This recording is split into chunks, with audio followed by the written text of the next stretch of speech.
Hello there, YouTube. Welcome to another episode of a friendly chat about.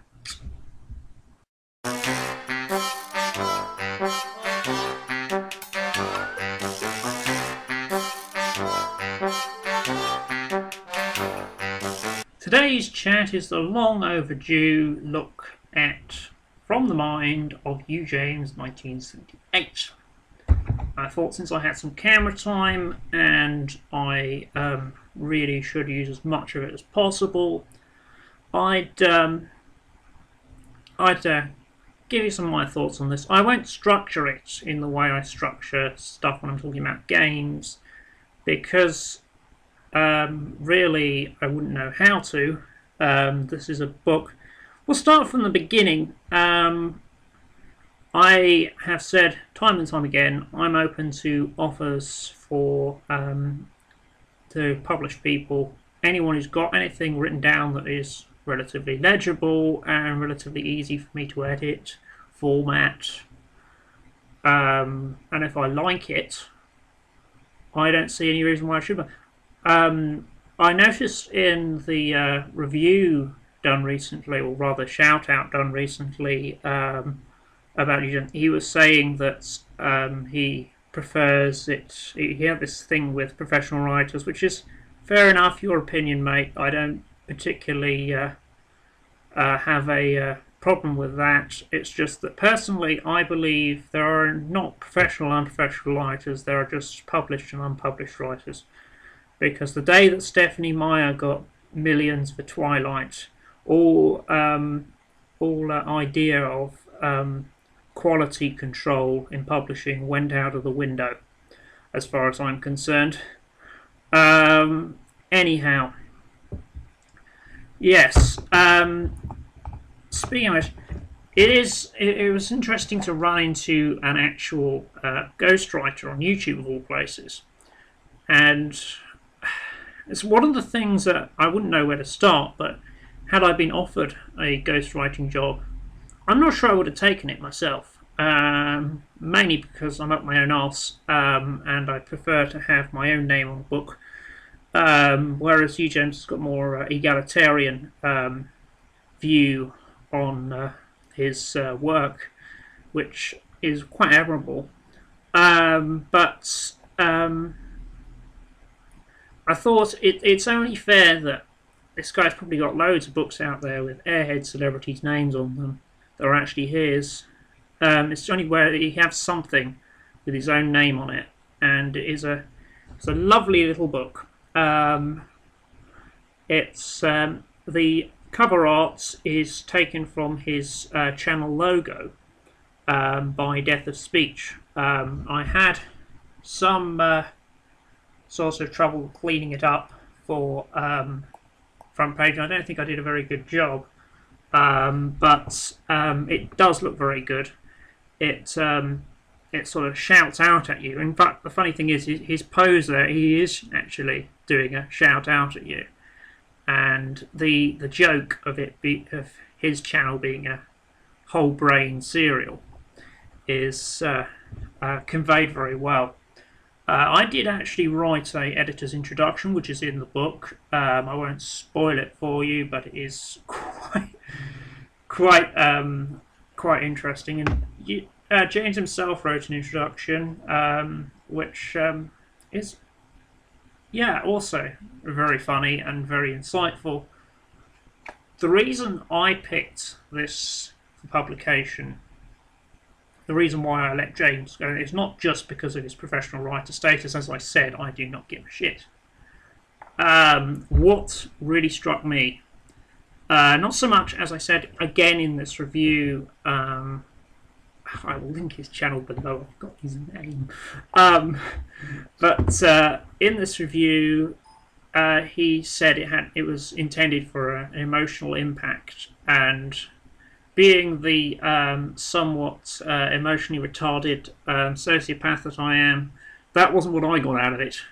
What I got out of it, it was doing pretty much what I do, using sort of very, very dark and sometimes funny, sometimes tragic material to make a point and get people thinking. rather get people thinking rather than make an exact point. Some of them don't really make a point, such as just put the question out there is right. Some are very clearly got a point to them, but yeah. But you've got everything in here from a sort of sword and sorcery setting in one. You've got some science fiction stuff, modern day, pretty sort of straightforward modern day stuff. Has a war story in there, and there's a vampire story. UJames's version of vampires.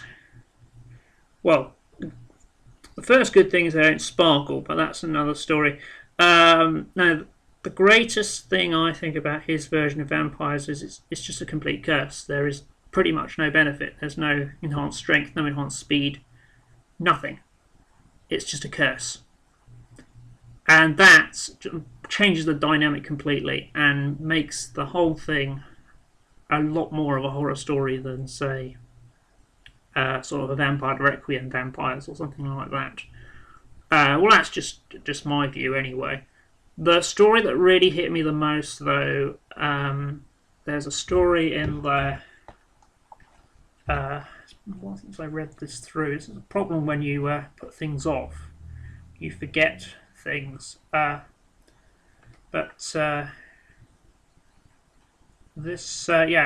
it's a story about someone with multiple personalities and a criminal's encounter whilst he's on community service with both personalities.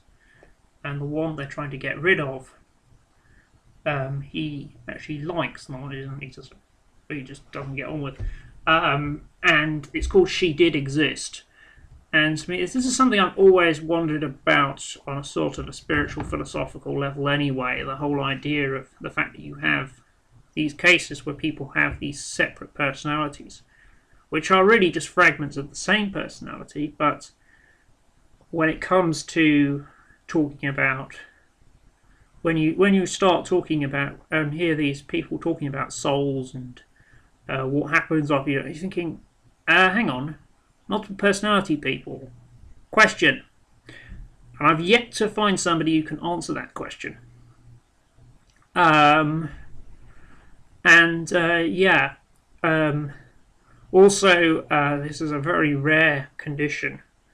And it is mentioned here that I think there is actually a phrase. There seems to be I don't think it was here. I read it as.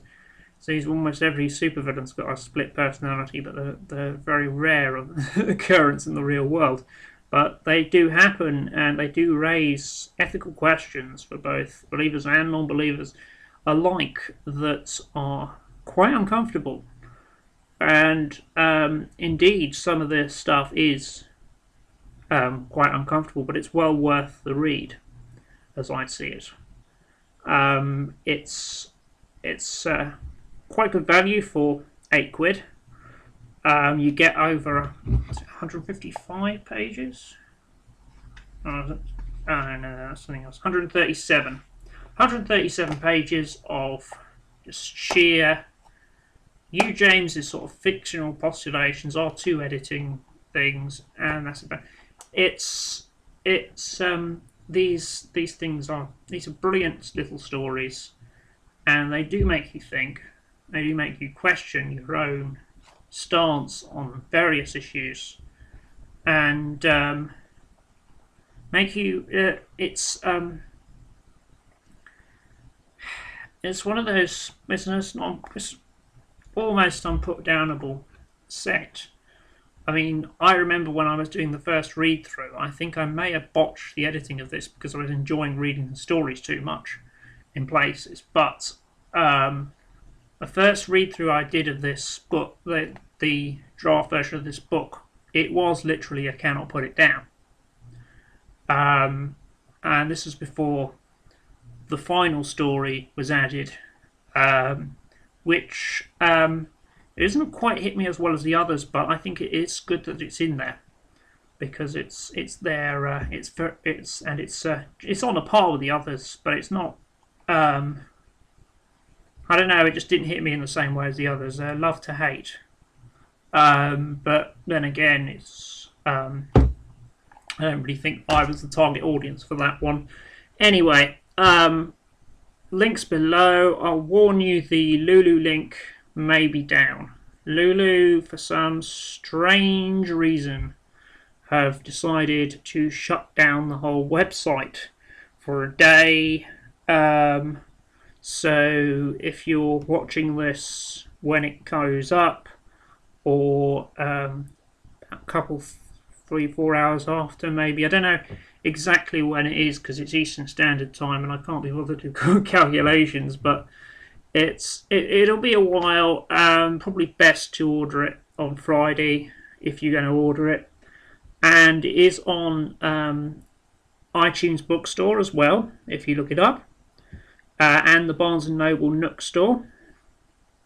And yeah, so highly recommended by the editor. I apologise if my editing screws around with it anyway, but as I said, I may have botched some of it because of the fact I was enjoying it so much whilst reading it. Thank you very much.